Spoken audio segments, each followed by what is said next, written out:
Салам достор, биз Таплинг сайтын ачып алдык жана 14 күнгө бизнес пробный срогуна улап алдык.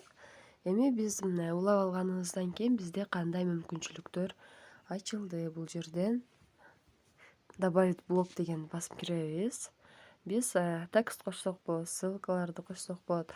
Ошондой эле мессенджерлерди Instagram, WhatsApp, Одноклассники, Facebook'tu кошсок болот, видеолорду жүктөсөк болот, карусель жасасак болот.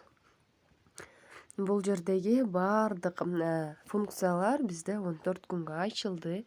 Эми биз бул сайтыбызды кооздошубуз үчүн Pixar жана Canva деген приложениялар керек болот. Биз биринчи Pixar'га киребиз дагы. Бул жерде макеттерди жасап алабыз. Астындагы плюс деген баскычты басып киребиз дагы.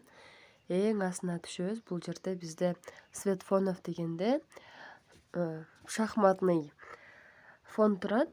Бул PNG форматта. Биз бул жерге кандай макет жасасак дагы өзү кесилип даяр болуп калат. Стиккери дегенди басабыз.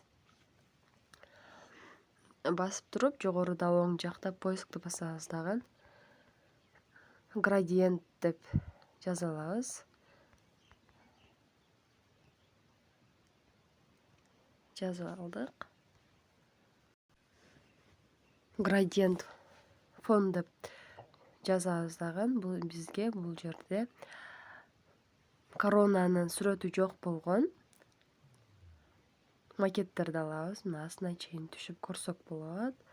Мына бул жактагы коронанын сүрөтү жок болгон макеттер баары бесплатный макеттер бизде.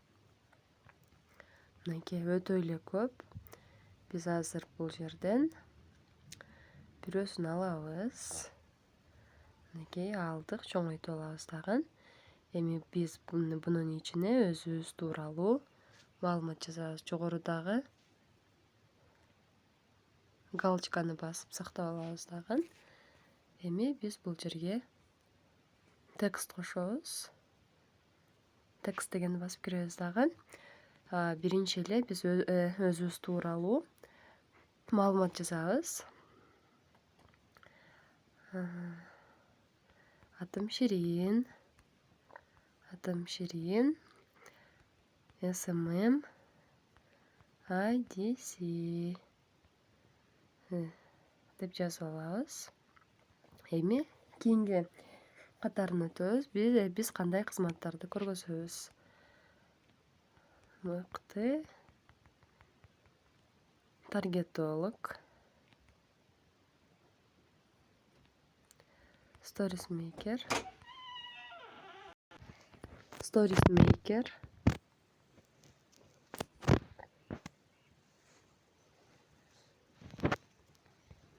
автоворонка системасы деп жазып алабыз. Автоворонка системасы.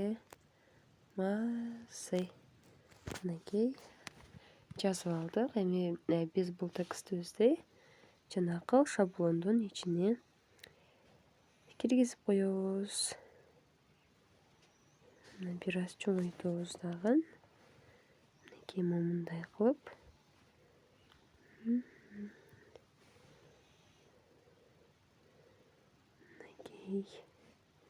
Эгерде кааласаңыз, мындай кылып бөлүп койсоңуз дагы болот. Мынакей көбүрөөк болсун десеңиз.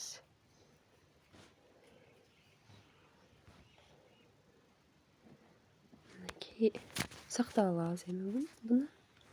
Жогоруда сохранить дегенди басабыз дагы. Сактап алабыз. Эми кийинки макетибизди жасайбыз. Эми өзүбүздүн сүрөтүбүздү жасашыбыз керек болот. Кайра эле ушул фонго басабыз. Басып киргенибизден кийин бул жерде добавить фото дегенди басабыз. Жана бизге керектүү болгон сүрөттү жүктөп алабыз.